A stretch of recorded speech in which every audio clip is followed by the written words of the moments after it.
Man, so we've been doing this 4 weeks now. Yeah. Oh, no wonder I'm so tired, man. Yeah. Just 2 more after this. Just two more after Just this. 2 more. I'm not going to lie to you, man. I'm ready for it to be done. Yeah. It's work trying to keep up with all these shows. We're in the end game now. We're in the end game now. Tonight, we just finished episode 4 of season 8.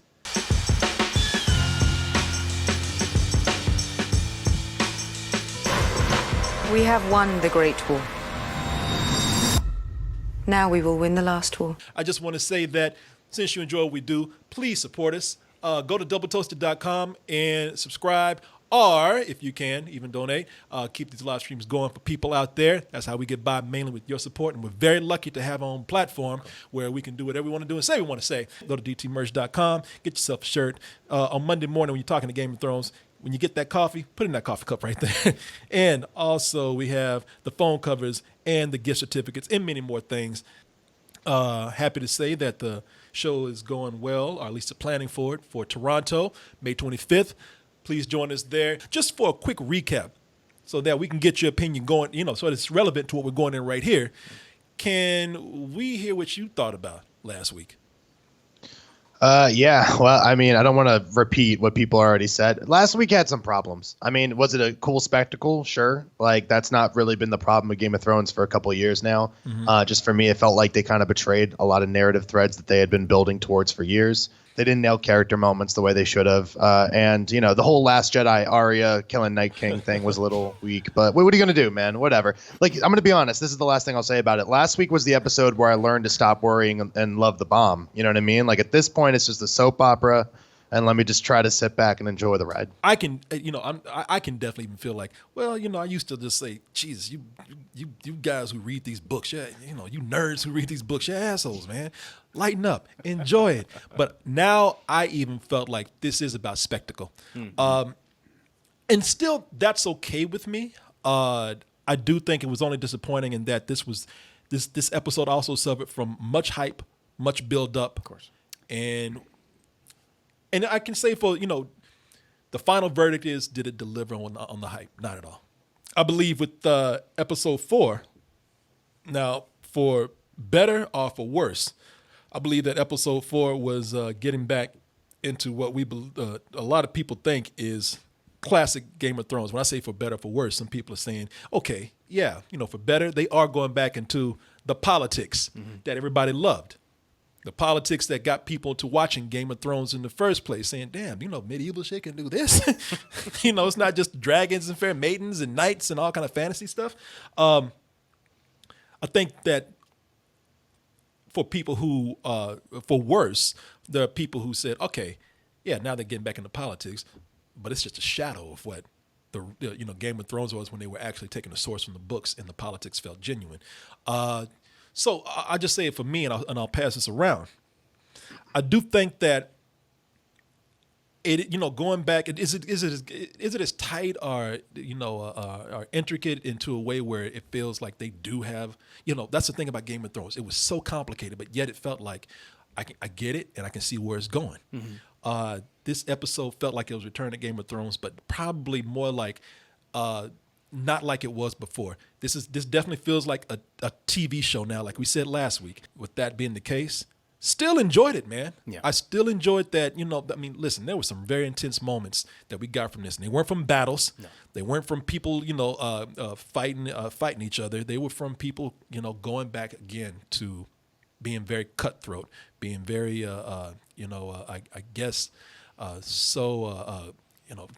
going back to that greed that drove people. Yeah, lust for power. Lust for power. Everyone's playing the Game of Thrones at this point. I love the big revelations that like they said, a little secret, it spreads. It doesn't become a secret anymore. It's just information, and I love that. It's like, of course, these people are going to tell everybody. Oh, you're talking sets about up all these different teams at this point. John's secret and everything. Yeah, of course. Yeah, that he's a Targaryen. It's like, man, John, you're so naive, but I love you, man. It did start out on somewhat, even though there was death and there was grief. That seemed kind of if that's the only thing that makes these people actually be decent, isn't that funny how Game of Thrones, only death really makes people just kind of, depending on who dies, brings these people down to being human. It opens up with Dany crying over Jorah. You know, the guy who she loved, but not the way he wanted to be loved by her. Yeah. But still, that was the thing that actually, out of all the, you know, again, as fixated as she is on power, Yeah. that's the thing that broke her down right there. We see Sansa crying for Theon Greyjoy. You know, so we see it start out sort of, you know, with the bittersweet fallout from Yes. the battle. 2 questions here. One, is there still any feelings for Theon Greyjoy knowing that, okay, Theon Greyjoy killed a kid at one time? Everybody Killed 2 kids. killed a burned couple of them kids. alive. And I think he stabbed them and then burned That's them. right, Yeah, that's he didn't. He ain't that mean. You know, Yeah, he yeah. killed, but you know, we Some see version. people. That's the thing with Game of Thrones. Everybody's talking about you've had redemption. You've proven yourself to actually go out as somebody who's decent. I still felt like, yeah, man, you know, you did okay. So you're trying to do the right thing, but you still killed a couple of kids. So f you, you're gone. You know, I think he had struggled with what he had did for so long, you know, and to see what he went through and the torture and him trying to do. I mean, he's suffering from PTSD up until his last moments. And it's like, look, like what he did was horrible. But I have to empathize with him. He's done some shitty things in the past, but I think now, even looking before the show's over, I can still say, wow, I've actually enjoyed his whole journey and what he went through. He went through so much crap, and how he had that closure. And just when Bran said, you know, you're a good man, I'm just like, it's beautiful. And actually, even seeing Sansa cry for Theon made it even more powerful for me. Yeah, I mean, to be fair, I want to say that even when Theon was being a good dude, he had still walked the earth as a guy who killed 2 kids. You know what I mean? Every second he was alive was kind of a disrespect to the kids who were dead. But having said that, I mean, I think it was an emotional end to his arc. There's something about Arya giving him the wolf pendant or whatever of Winterfell, just to kind of show like that Stark sigil. Yeah. And that's a big deal because his entire character has been wrapped around the fact that he was never really of the Iron Islands, and he was the ward of the Starks, and he felt like he had to prove himself one way or the other. And so at least in death, he kind of was named a Stark. And I think that's a pretty sweet ending for him, even if he is a child murderer. There are 2 kids that are dead. There are people who mourn these kids. You didn't know those kids. No one knew those kids. No one knew those kids. And I think that's the thing with how Sure. with how not only Game of Thrones but stories, and especially movies or television, can manipulate you. When you follow someone's journey, then you start to feel for them more. And yeah, and huge commends to Alfie Allen for delivering one of the best performances on the show. He does not get enough I credit. was about to say underrated. Yeah, underrated, absolutely. Some of the biggest MVPs at this party, some of the biggest parties that we had. What's his name? Tormund. Giantsbane. Yeah, man. He was. So this is what really made me want to mention, you know, the grief at the beginning. You know, we had people crying for those that were lost. They went outside, tons of bodies where it looks like tanks in Tiananmen Square going down. You know, they burned these bodies, vigil. And then they said, "Fuck it, let's party." You know, they forgot all that death real quick. I don't know, because what struck me about that feasting in the beginning, how quiet it was. No one was talking. It was like low whispers and things like that. I think it was just until after people had drunk so much that, of course, you're going to get to that point when the attitude will switch. But I think I liked how it started very, very quiet. It felt so different from all kind of feasting scenes that we've seen in Game of Thrones, which everyone gets drunk really quick. Yeah. I liked how kind of melancholy it was. That party scene. What were your feelings on that? Because I heard as I was preparing for this, some people in the room here were saying, I enjoyed it. Some people said, nah, this is a waste of time. We got 2 more episodes after this. We got to get into it. I'll tell you what, let me start with Christian on that, since you know, Christian is out of sight right here most of the time. Christian, what'd you think of that whole party scene? No, I liked it. It was somber, like Herman said, until I think she gave Gendry his title. And I think at that point, then people, you know, with the alcohol, a little bit more socially lubricated. So it was all good. Honestly, I think it was a good pause. We just watched something that was crazy in the spectacle scale and had a lot of doom and gloom. And so I think maybe we needed a brief respite. I know that we have the rest of this to get on, but it's not like it hurt the episode at all. By the end of the episode, shit's gone down, you know? So for me, I thought it was a really nice breather to like actually have our people be happy, give us a couple character moments before we get back into the action back half of the episode. I liked it. I think it dragged a little too long because, listen, Tormund is now like the comedic relief, which is fine, and when he was drinking with the Lannister brothers, that's fine. But then, we have to see one more moment of him, like, trying to be goofy with the Hound, and I'm like, I don't need this. Like, I want to see what everyone is thinking about. I don't need 5 minutes of the Tormund comedy special. And that was really my only problem with it. So, no, I enjoyed it. But You don't really, like the comedy stylings of Tormund? Yeah. Where's the big woman? Give it up for Tormund, ladies and gentlemen. They really did feel like people at a bar. I think they did that well, man. People on the hookup, people getting drunk. I mean, they felt like actual people. People were smiling, characters that were smiling that we often don't see smile. Again, you're taking these larger-than-life characters and you're humanizing them.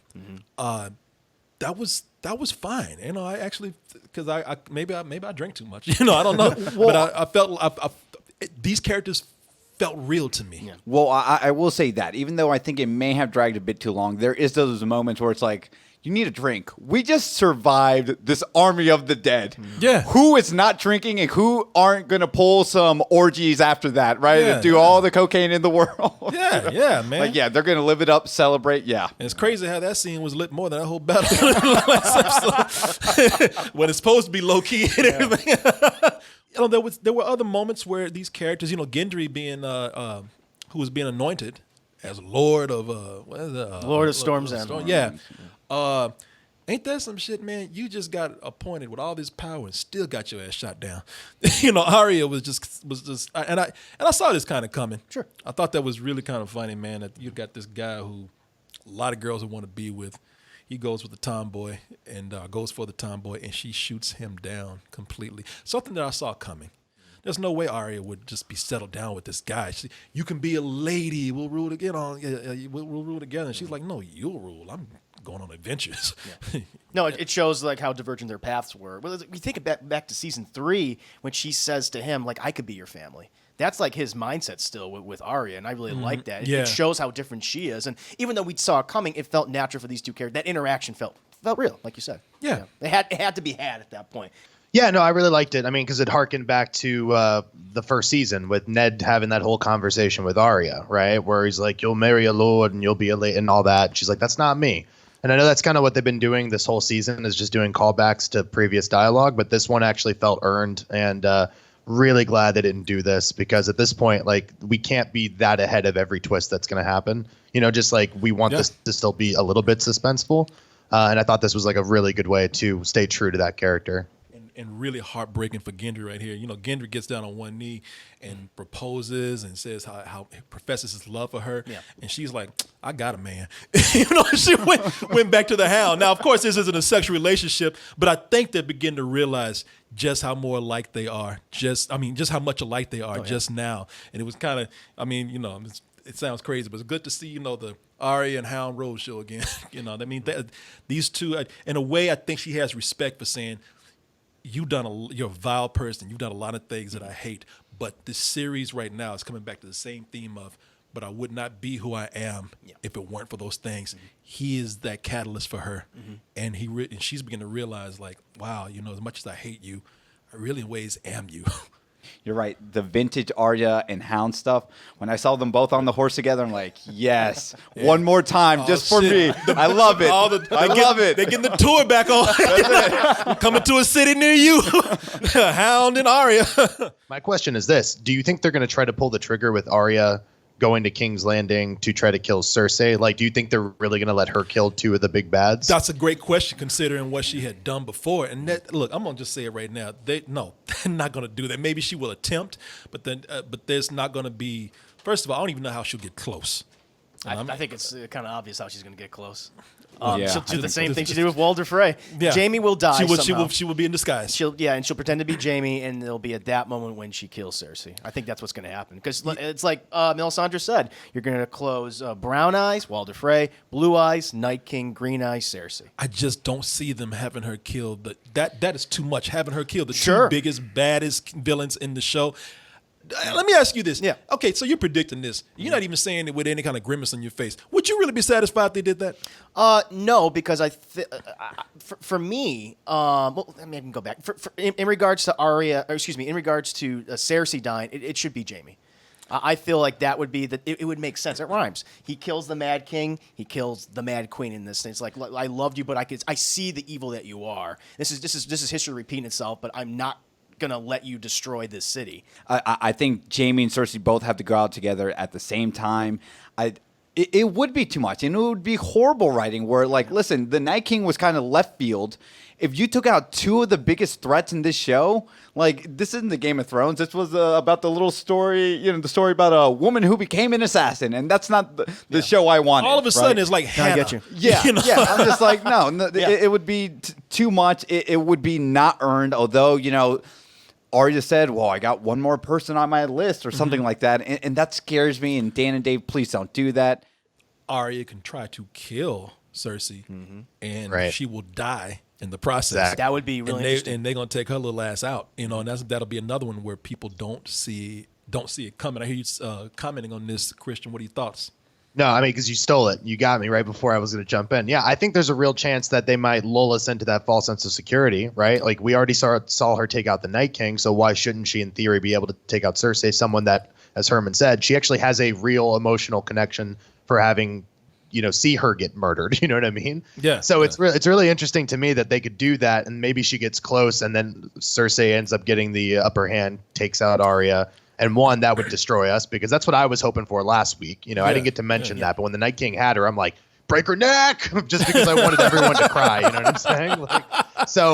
I think that we might have something in store like that, and then maybe that's some inciting incident for Jaime to, finally kind of fulfill his destiny. I just think if they rob us of that Jaime moment, it's going to feel so incomplete, that arc that we've been on for 8 years now. Yeah, and since we're really, all this is coming back to Jaime, man. Not talking about obvious moments, because everybody's been talking about, they need to hook up. They got so much in common, they need to hook up. Maybe by the time you saw where that relationship went, you thought differently. But when it happened, none of you think, okay, this is what I did not want them to do. I didn't want them to do this.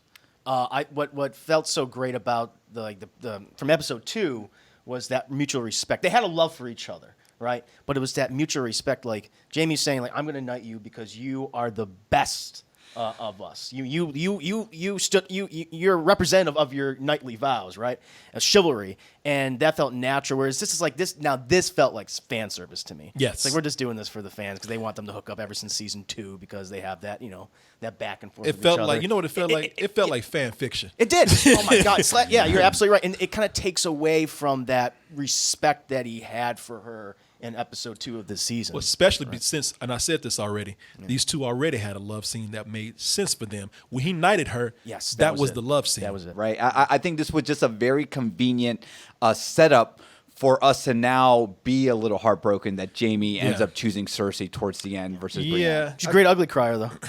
Oh, yeah. That's acting, man. Well, them nostrils went almost to her eyes. Please. They want to make the audience think that, okay, he's finally found somebody he's compatible with. He went on Night Grinder and found somebody, and then they want to show you just how much Cersei was in his head, with him even knowing that she's bad for him. They could have done that without a sex scene. Yep, you're right. Yep. She would have still had that same type of crying scene, that tragedy. He's like, don't do this. And then, And I think it would have been more effective had they not had sex. Absolutely. Because it's not about love, it's, on a carnal sense or some, romantic sense. It's like, I respect you. We have a connection that nobody else has. It doesn't have to be sex, and I respect you. You don't have to do this, and it just breaks. And I think it's even more heartbreaking when you're not crying for somebody you're in love with. You're crying from somebody that you have hope for. Mm-hmm. Yeah, and I think that's what takes away now ultimately from their relationship, because now it's like, oh, she's crying because now she lost someone like she loved, right, or she's in love with, and I'm like, no, it didn't work. It didn't work, and I do like how it's. Well, I guess it's the setup for Jaime, right? But I always felt, just knowing his arc, he has to be with Cersei at the very end. With him riding back, could some things, could they be pulling something on us? Is he riding back really as addicted to Cersei as he says? Is that too obvious? Or is he just not telling anyone and he doesn't even want to say it out loud? But he says, you know what? I know what she's capable of. I have to be the one to do it. You think about this. Could be that. Especially after, what's his name came in? Bron. Bron. He's got to go, by the way. I had a problem with that scene. What was the problem? Yeah. My thing is, I mean, I see where Bron is coming from, and I like the setup where it's like, listen, you idiots have promised me a castle, some money, some women. I'm like, where is this? I'm fed up with it. So I like how they kind of set it up, but the execution is. No, I always felt Bron was always he always had this good sense, like the Hound, where it's like, no, he went through so much hell with Jaime, especially a lot of stuff with Tyrion. Mm-hmm. This just felt forced, and him punching Tyrion and breaking the nose. I'm like, what? It didn't feel like his character. He did bust in with a crossbow. He said, Cersei sent me here to kill you two fucks. Now, is that crazy for for Jaime to like say, but I still love you and still and ride off? So with his life being threatened, is he saying, all right, you know what? You are going to destroy a whole kingdom and kill so many people. And plus, bitch, you point a crossbow at me. So now you got to go. That's it. I'm gonna pass this to Christian. Do you think that he's on his way to like actually kill Cersei? Do you really believe that he's under the power of Cersei that much? No, I really don't. Unless I'm mistaken, and please tell me if I am. I mean, didn't he decide that after the news came in that she had brought everyone inside the walls of the kingdom, right? Like, because I think he knows Cersei more than anyone, that it's like she will kill every single one of those civilians in order to keep her throne. And so I think maybe he said that just in a way to kind of keep Brienne away. Maybe like it was the equivalent of like an Old Yeller scene, man. He's like throwing fucking rocks, like get out of here. That's not Old Yeller. Well, also you got to think of the line: "She's hateful, and I'm hateful too." Mm-hmm. Has he finally driven? Has he driven to like hate Cersei now after he sees everything that she's done? I think so. Yeah, no, man. I think that he loves her. Obviously, I think that's something. But I think he also knows that like no one's going to be able to get as close to him. And she's obviously already kind of made a decision. Yeah. She'd try to hire someone to kill him. And I just want to be fair. I think that I agree with a lot of what Herman and Miles are saying about his character. But I would also say that he's also from the get been about who can pay him the most. Are you talking about Bron? So, yeah, Bron. Yeah. So I want to be a little bit. I feel like they're at least being consistent there. Yeah, it didn't have any of the jovial, like actual respect or friendship feel that he's had with Tyrion and even Jaime. Right? He taught him how to fight with one hand, with the opposite hand. Well, I still feel at least it's true to the character. Well, I tell you why. Thing is, I agree with these guys too, and I agree with you too, Christian, saying that he's always been kind of a ruthless character who's always been about money, sellsword, and self-serving. Mm-hmm. But they could have done that while also keeping him more in character. They've gone, and that's why I stated before, they've gone back into the Game of Thrones that everybody wants. But again, I think with rush writing, it's translated into translated episodes of bad writing. Yeah, I think so. It's just by rushing. Because it's funny, after I just seen it, I was like, you know what? I really like this episode. But now the more we talk about it, you're saying, the fact that now they only have 2 episodes left, it feels like they could have had like maybe like another season, honestly, and really gotten into this and how these characters are feeling in this way. It's just kind of... that's what I've been saying! It's like at this point, it just feels like certain characters aren't acting the way in which they, like a season ago. Man, I think the last couple seasons have been showing some weakness in the writing. I mean, just like they've been able to mask it with spectacle and other stuff. You know what I mean? But yeah, I mean, look, like I said, last week just kind of made me realize like the show that we all thought we were watching isn't that show. And now we just have like 3 episodes as an epilogue, sort of. Because I think we all thought like the threat of the dead was going to be bigger than the threat of the person. This would be like if like we made a show in the first season, we were going to go punch God, but then the second season we decided we were going to punch like a Walmart manager. Like the stakes have gone down a little bit, and so it just makes it a little hard to care. But I didn't hate this episode at all, man. Even though it's now completely doing its own thing, it has no safety net. I think that this was a really strong balance of the spectacle in the back half and kind of the smaller moments. Yeah, and I'm saying I hate it. Not at all, man. I do think, all right, I don't think it's a great episode.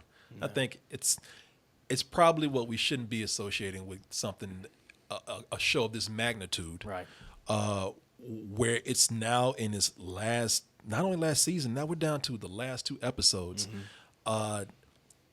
where it's just a TV show now that's fun.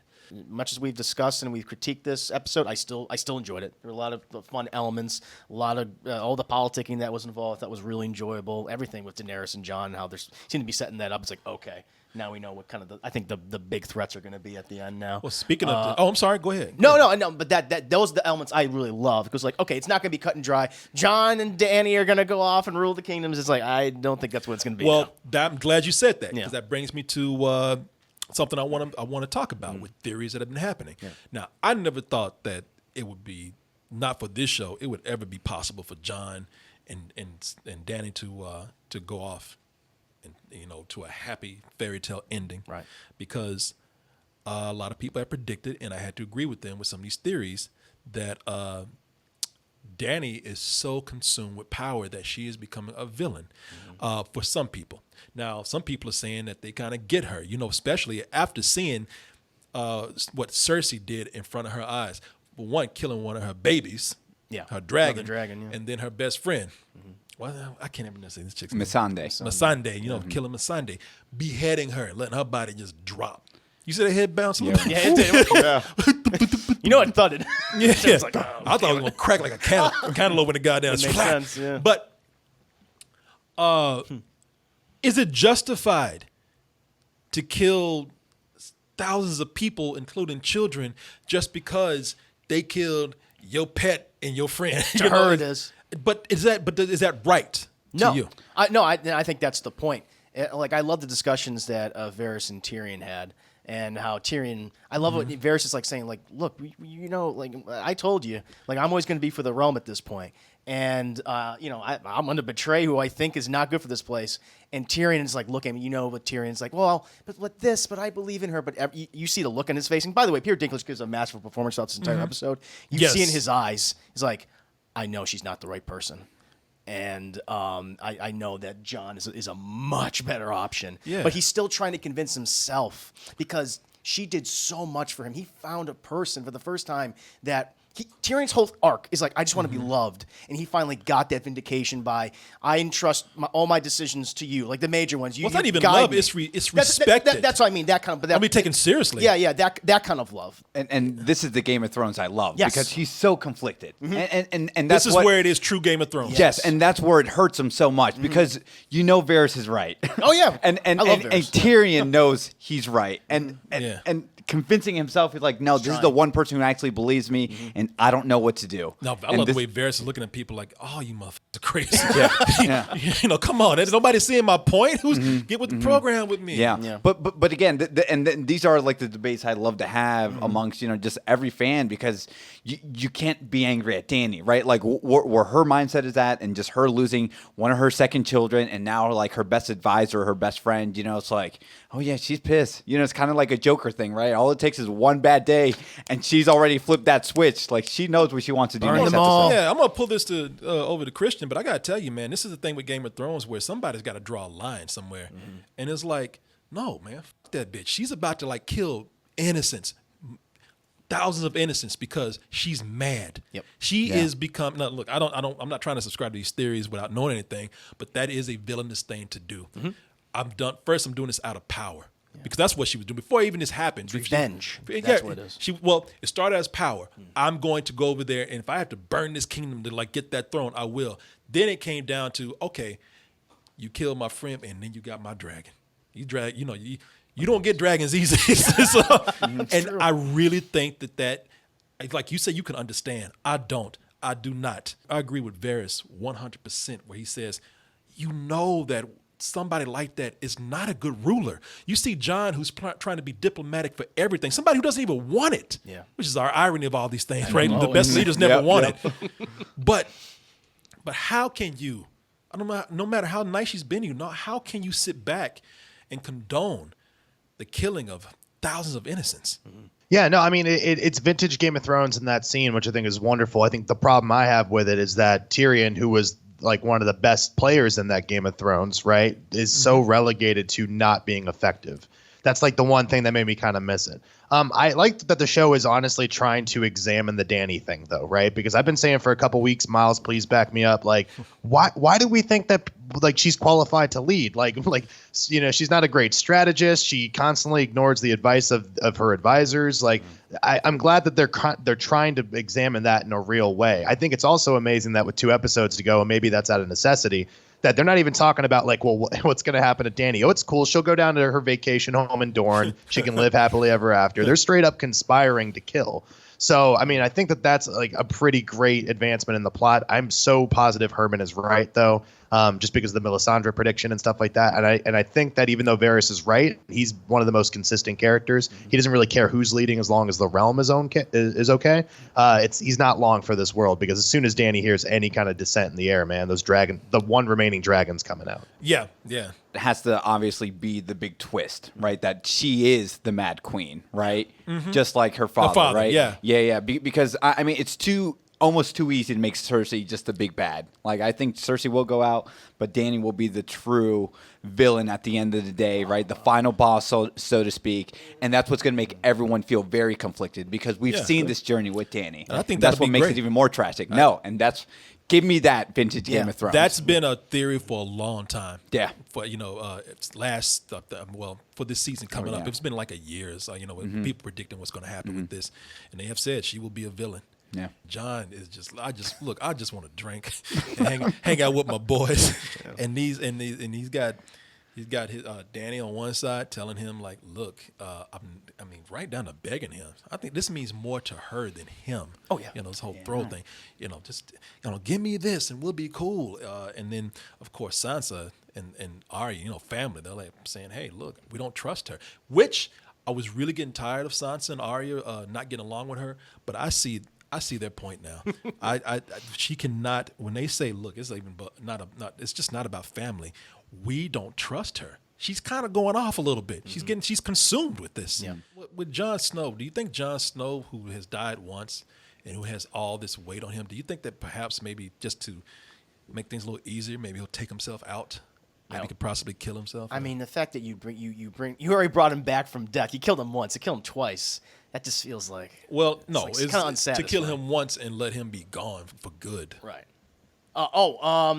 I mean, that's not what I would want, because that doesn't feel like a fulfilling end to his story. No, that wouldn't sit well with me personally. Okay. It's weird because episode 3 messed up a lot of things for me. So I'm thinking, why was Jon resurrected? To fight Cersei in the end? That doesn't make sense. And, if he was revived to reunite everyone in the North, then I think it would have been more beautiful if he died during Battle of the Bastards. So I don't know where his arc is going to end. I don't know where it's going to go. I'm really lost now. Yeah, well, that's kind of a good thing too. Yeah, true. When Euron Greyjoy took out that dragon, man, I jumped. I did not know that. I did not see that coming at all. And once he got one to the chest, I said, man, he's gone. Yeah. And then the neck. But when he got the neck, I said, you're gonna bleed out. You ain't coming back. But I said, that's it. When he got that neck, he went crashing to the ocean. Yeah. He's not coming back. No, we're down to one dragon. That dragon's gone, man. Burial at sea. That again, that created the big tension that we had with Cersei. This confrontation that Dany came up with Cersei with limited troops and her dragon, vulnerable out in the open, and these huge arrows that what are they called? Scorpion. Yeah, when these huge, already cocked and ready to go. Yeah. Now, again, maybe I missed something, and I mean that in every sense. So I'm asking for it to explain it to me. But why would she put her dragon in such a vulnerable position? Once that dragon's gone, they could have killed him right there on the spot. Once that dragon's gone, there's really no big bargaining power for Dany. I mean, it's hard because I don't know. I don't know if like the rest of her armor is in the back. I don't know if there was a line of dialogue earlier that said that they were there, the surviving Dothraki and Unsullied, because there's just a very small group of them, about looked like maybe 20 at most. But the dragon was in the back, so maybe it was out of range, or what they predicted might be out of range.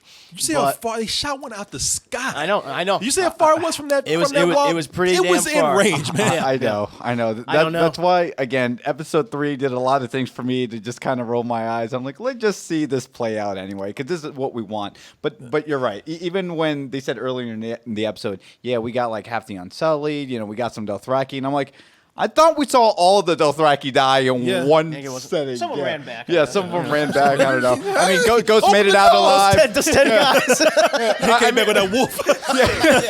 Ghost. Yeah, Ghost made it out okay. So I'm like, oh, whatever. No, but you're right. I'm like, Dany's right out in the open with her 60 Unsullied and the one dragon chilling in the back injured. Yeah, I don't know. Okay, I'm gonna tell you something. That end made no sense to me, which is why I don't think that this is a great. Okay, yeah, okay. Now here I see what you're saying. It just made no sense to me. And this is why it makes it just on some really, shallow level. It was fun, it's entertaining, but there were so many things that just. And this is the problem again with feeling rushed. I don't understand that. And I was looking at this the whole time. Why? What's her name? I keep forgetting. Missandei. Missandei ain't no real bargaining chip. Oh, she's only there just to piss people off. Why cut her head off? Have the mountain cut her head off when you have troops there that you can wipe out. She's not on her dragon. You could probably wipe her out. Yeah. She's in range. Those Unsullied on the ground ain't gonna do shit. And that dragon is in plain view. When that is gone, nobody's going to at least for Dany's concerned, nobody's going to the throne. Yeah. No more dragons.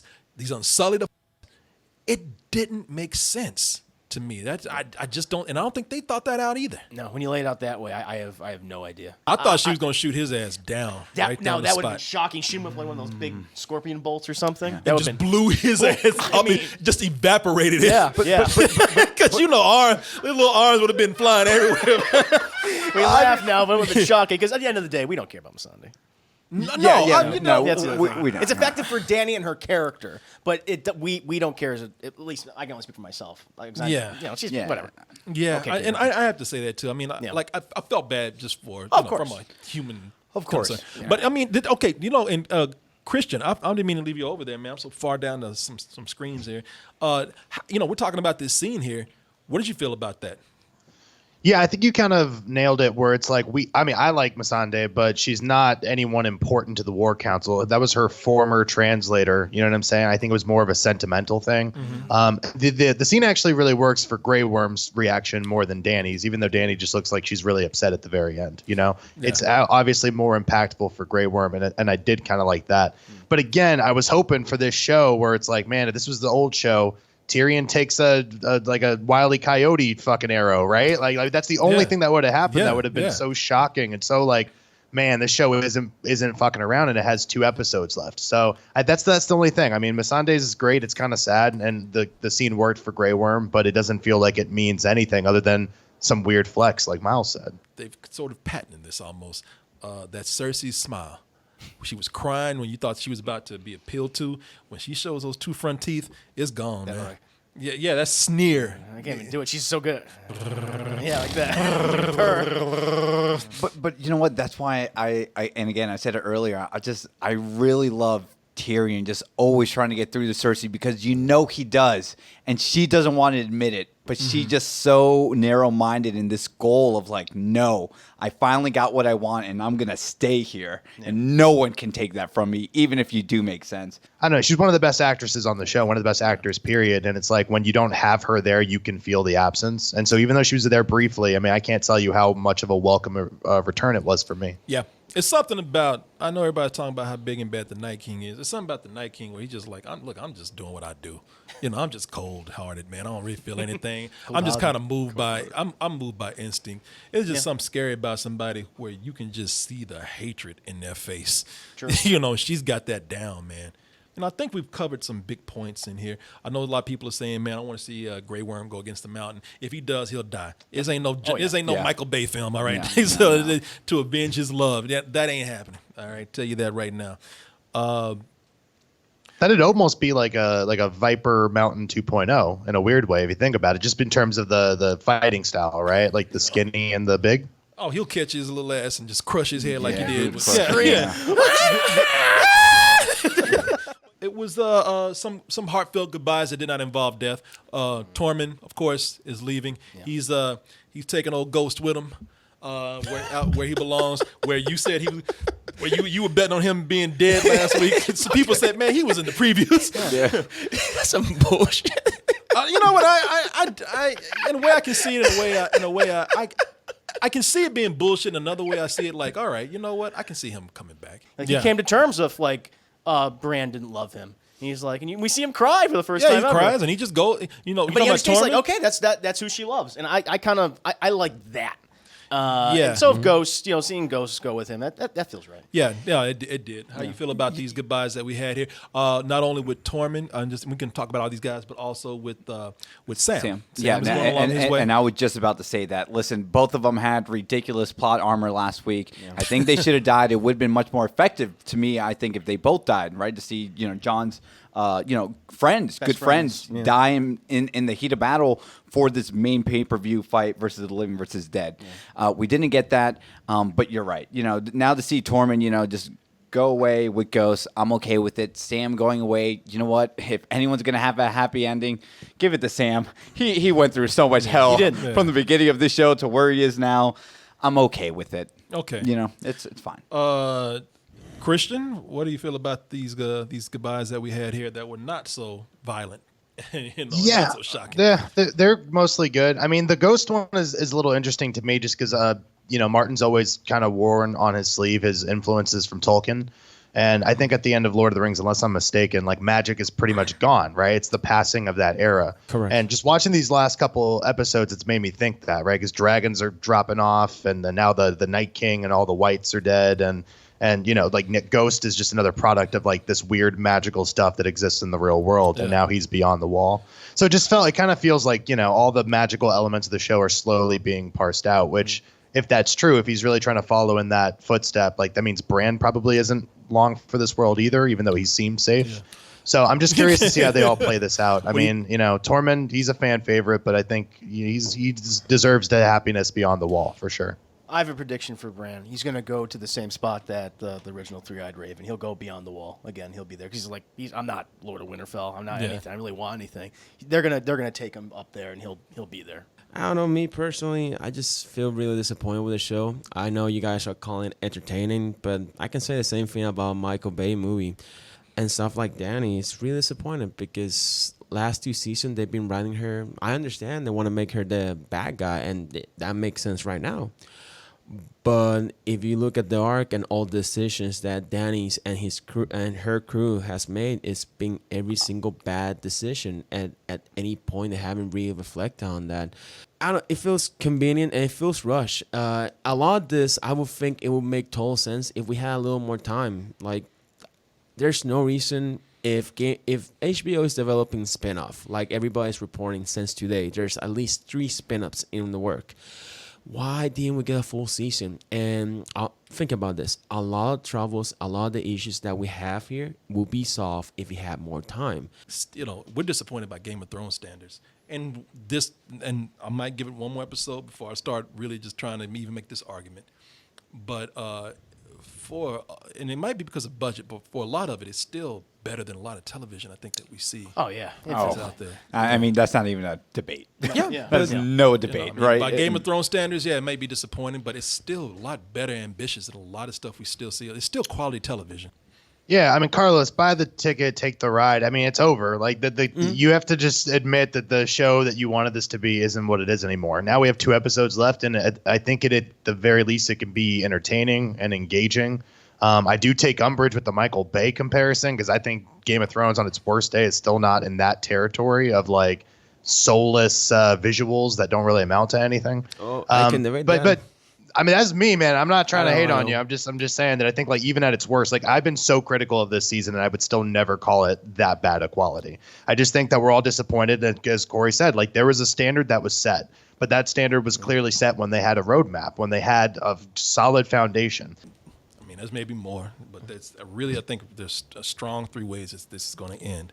It's either going to end badly or it's going to be, well, that was okay, but it definitely a disappointment, not for what we want. Or it'll be like, oh, wow, you really hit your mark with this last one.